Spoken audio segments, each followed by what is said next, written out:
Today is the day. The video that a lot of you have been waiting for is finally here. We're going to be talking about the big boys, the largest structures that you can build currently within the game. Today, we're going to be talking about gigastructural engineering. So back when Utopia came out, a group of modders thought that by themselves, you know what, these Dyson spheres and ring worlds, they're cool and all, but we can do better. We can do bigger. We can do stronger. And that's exactly what they did. A series of increasingly large structures that are buildable in a mod that's currently still in development, and more items are being added all the time. However, as of right now, as on the dawn of the biggest overhaul in the game, 2.2 Le Guin, it's time to take a look at some of these structures that are currently a bit of a micromanaging nightmare when it comes to some of the habitables, but absolutely insane for some of the other ones. Let's dive right in. We're going to be structuring this video by following large structures, voidborn mega structures, and finally gigastructures, plus a little special one at the end which has recently been added, which is just absolutely delightful. Let's talk a little bit about large structures first and see where we get. So, first of all, have you ever thought by yourself, you know what, that Mars planet, that barren molten rock, I would like to turn that into something a little bit more useful. And you can with the Dynamic Core Ignition System. The terraforming barren world technology allows for this, and for a mere 30,000 minerals and energy, you will find yourself a system, or at least a planet, that you can then terraform into something that you find useful. It has 3 stages with the base platform and 2 more to basically set up the planet, and there you go. Playing tall has never been this easy because you can effectively turn almost every single rocky planet in the game into something useful. Unless, of course, it is a toxic world, which brings us to the Atmospheric Purifier site, which has its own technology. It's called Fixed Toxic Technology. So, interestingly enough, this costs a little bit more than the Dynamic Core Ignition System, clocking in at 32,500 minerals and 7,500 energy, and of course, 75 influence in order to build this bad boy. And what it does is, over 3 stages, basically it will turn any sort of toxic world into something a little bit more useful. Again, perfect for those empires that are playing very, very tall. Did I mention that this mod is great for tall empires? Just saying.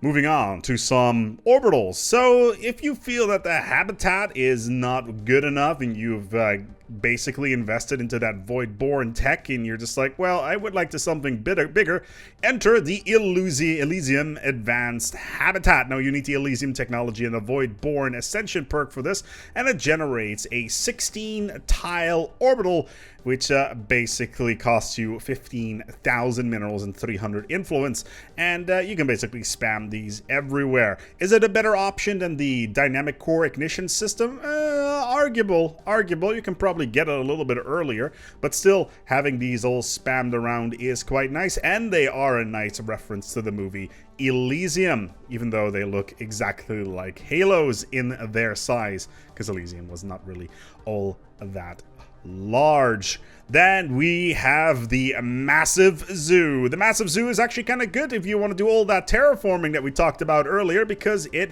improves terraforming time. All you got to do is spend 30,000 minerals as well as 75 influence, and you will get yourself the Zoo Station. It generates 75 society as well as a improvement to terraforming speed, which is rather good, or at least cost. My apologies, as that is of course a thing as well. Yeah, 25% increase in terraforming speed, which is rather useful, especially if you want to get Gaia worlds everywhere.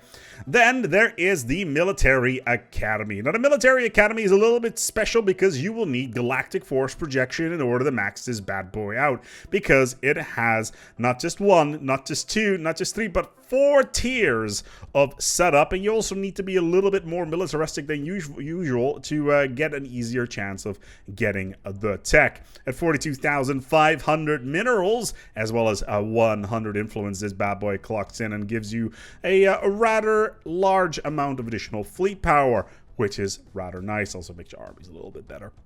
Then there is the Engineering Megabase. Engineering Megabase, as it already implies, generates engineering. For only 30,000 minerals and 75 influence, this bad boy is yours. Then we go a little bit bigger, introducing the Stellar Particle Accelerator, the slightly smaller brother of the ring world. Basically what it means is that you build a ring around a star, which is a particle accelerator, just so you can smash atoms into each other at a slightly higher speed than usual. Think about the Large Hadron Collider, except then with a diameter of about 1 AU and several million kilometers in length. Always nice. That bad boy will clock in at a magnificent 30,000 minerals. I think we're seeing a theme here, and it improves technology speed, as well as generating 75 physics at a cost of what the 30,000 minerals and 75 influence. So overall, we're already looking at a bunch of rather interesting buildings, but we can go bigger.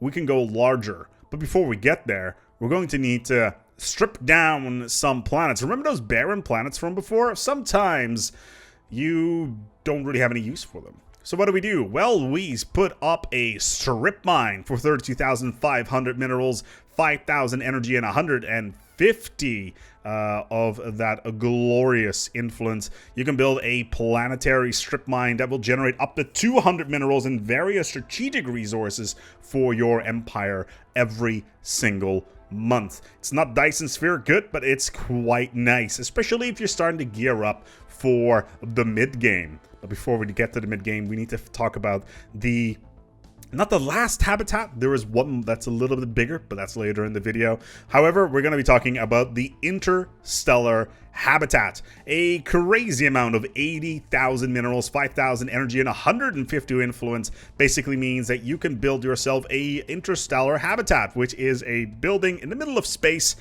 which is effectively a ring world that you can put more people on. You'll need to survey the system, but it's kind of nice because, well, it gives you yet another place to build your empire's capital.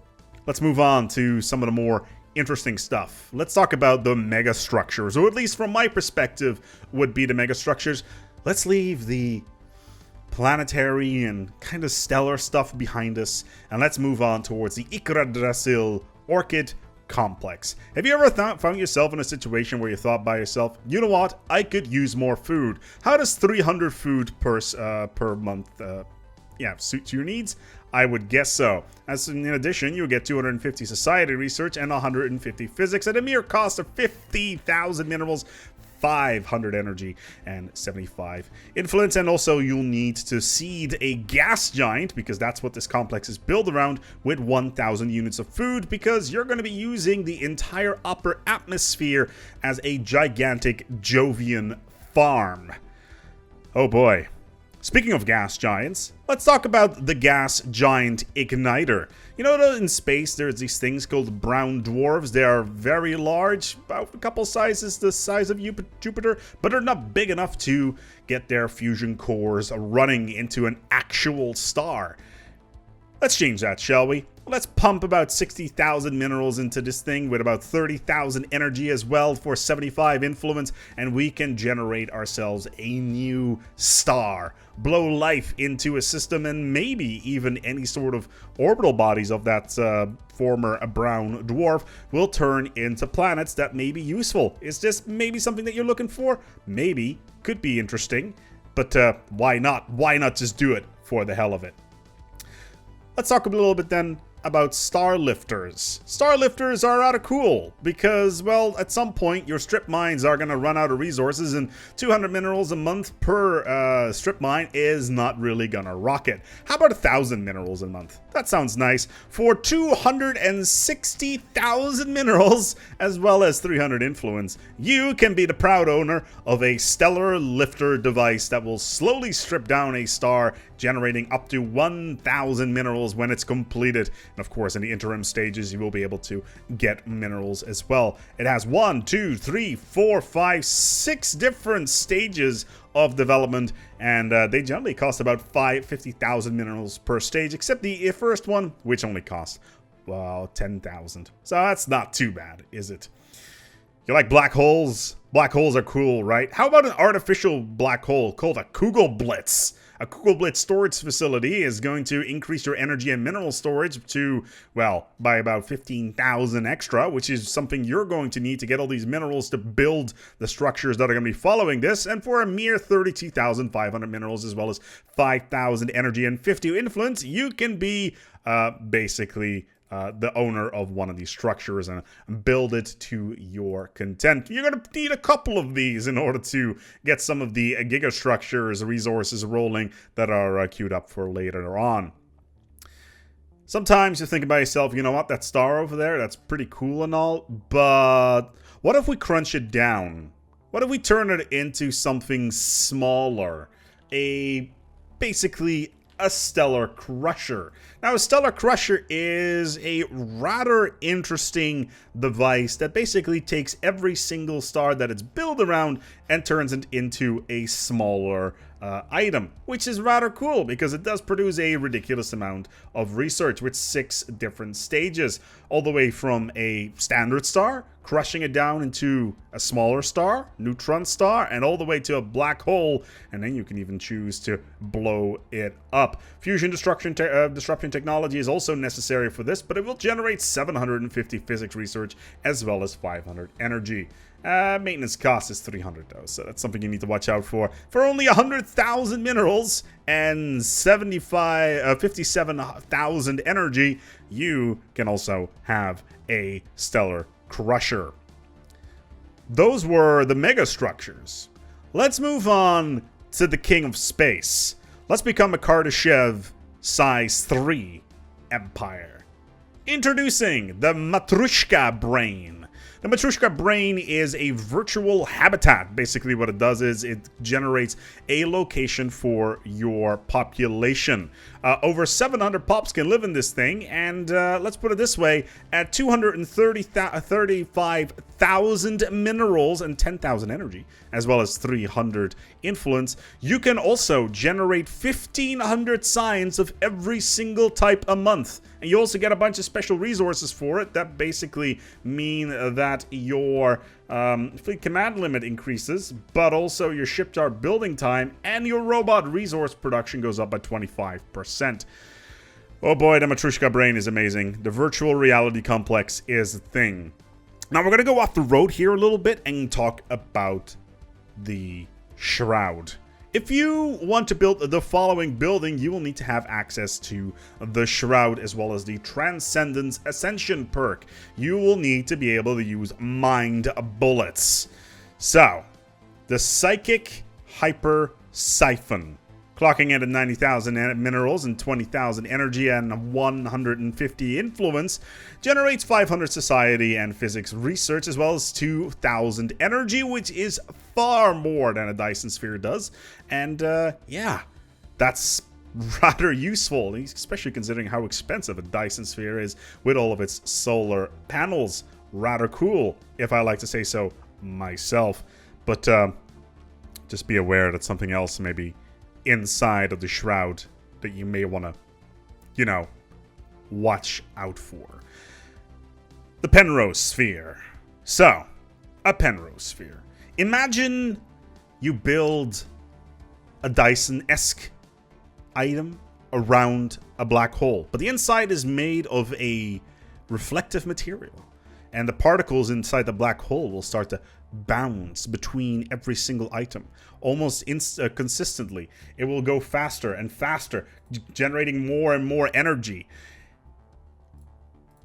And if you don't remove the energy, what will happen? Well, you can build yourself a black hole bomb is what you can do. Basically blow up almost everything within in a range of several systems. But this bad boy does come in at a cost of 32,500 minerals. It's not too bad, but the cost of energy, 25,000, is a little bit prohibitive with 250 influence. Are you ever going to really build a black hole bomb? It's a bit of a redundant question, but you could also turn it into a Penrose sphere generator, which basically is a huge version of the Kugelblitz that we talked about earlier, and basically it increases your minerals by 15k, and also it generates 150 additional energy, plus it increases your unity by 25% for some reason, and on top of that, all your research will increase by 25% in terms of speed. Bomb generator, you make the pick. Moving on to the Neutronium Gigaforge. That's a cool name. So, what are you going to need? Well, you're going to need to find yourself a neutron star. A neutron star that is just sitting by and you don't ever really have a lot of use for it. Let's build a Neutronium Gigaforge at a cost of about, well, let's make a quick assessment here of the cost. Well, let's take a look. 60,000 minerals will give you 500 minerals per tick, which is better than the strip miner from earlier. It will give you 250 engineering, 2 units of neutronium that you can trade with whomever, and on top of that, you will get a new item, a new strategic resource called Treated Neutronium, which gives your ships plus 60% armor. That is huge. That is positively insane. I kind of like this one, especially considering it only costs 50 influence to build, which is, oh no, that's the black hole generator. I want the Neutronium Forge, obviously. So the Neutronium Gigaforge costs 75 influence a month to build, which is not bad at all. Then we get to the so aptly named Hawking Radiation and Accretion Emission Macro Collector, better known as the HREAE-MC. So what does this thing do? Well, it builds a giant structure once again around a black hole, and it costs 200,000 minerals, but it does generate 1,750 energy, 500 physics, 2 units of dark matter, and on top of that, it reduces consumer goods cost by 35%, with a cost of about 150 influence. Pretty damn doable. But still, of course, that in consumer goods thing is going to obviously go the way to Dodo with Le Guin. So we'll see how that one is going to pan out. Now, finally, let's talk about the thing that you really came for. The Nickel Dyson Beam. The big daddy of space. The thing that basically means the giant middle finger that it is to any other empire. Are you ready to spend 350,000 minerals and 500 influence? Because that's how much it costs. But what do you get in return? The ability to destroy a planet, which is of course nothing comparatively towards the power of the Force. But how about you blow up an entire system? All you got to do with the planetary one, however, is just put a marker on the planet, press the button, and you can decide whether or not you just want to fry it, destroy it, or casually tickle it a little bit. The more intense the attack, the longer the cooldown. But still, if you are under the assumption that the system that you have seen and think, well, that can go, all you got to do is control the system, build a wormhole generator inside that system, and blow up the planet, as well as the other planets, as well as the main star in that system. Now, what does it do? Well, it basically clears out the entire system. No objects will be there. You can still travel to it, but there is nothing to be seen. Not even rubble. Finally, yes, I did say finally before, but we're going to go and add one more.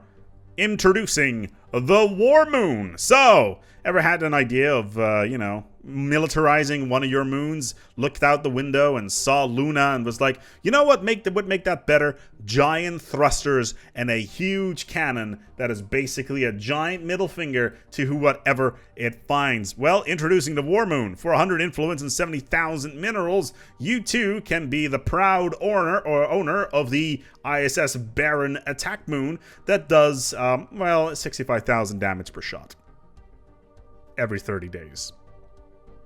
With its Omega Annihilation Lance. Oh, by the way, it's got FTL drive, so you can just move it wherever. It's not a defensive platform like the Ion Cannon. It is literally something you can fly around and blow up whatever you want. Average damage per day, 4,157.51. Oh, by the way, it's got more armor than basically anything in the game. So, there is that. Now, Gigastructural Engineering is not finished. The developers are still actively building new stuff and adding new things. Remember that thing that I said about the attack moon? There's some rumors that attack planets are going to be a thing. Oh boy. Even larger habitats. Even more amazing things to be built. The Science Nexus? It's nothing. The Panopticon? Give me a Hawking Radiation Accretion Emission Macro Collector instead, please. Now, obviously, all these buildings and structures, they do cost a certain amount of upkeep, so please keep an eye on that. But in addition, you can also lower the cost of a lot of these by just getting Master Builders, which, well, it doesn't really increase the cost, but it does increase the build speed, which is rather nice. Speaking of which, a lot of basically all the ones that I've mentioned right now is you can build them in parallel. So any sort of Gigastructural Engineering items in the game, you can build as many as you want, as many at the same time. Unlike the bog standard megastructures that can only build one by one for some reason. But yeah, you can totally build a Neutronium Gigaforce and a Nickel Dyson beam at the same time without any issues. Of course, if you have the minerals and energy for it. Thank you so much for watching, and of course, a big thanks to the dev team behind Gigastructural Engineering. You guys are awesome. I'm really looking forward to what you guys are going to be bringing in the very near future, hopefully. But also, yeah, we're going to go and wrap it up here. The link to the mod is, as always, in the description below, where you can basically go completely ham and build Giga and Mega and normal structures in space wherever you want and blow up the enemy while rolling in insane amounts of resources. Thank you so much for watching. Until next time, take good care of yourselves and, as always, eat Shudder.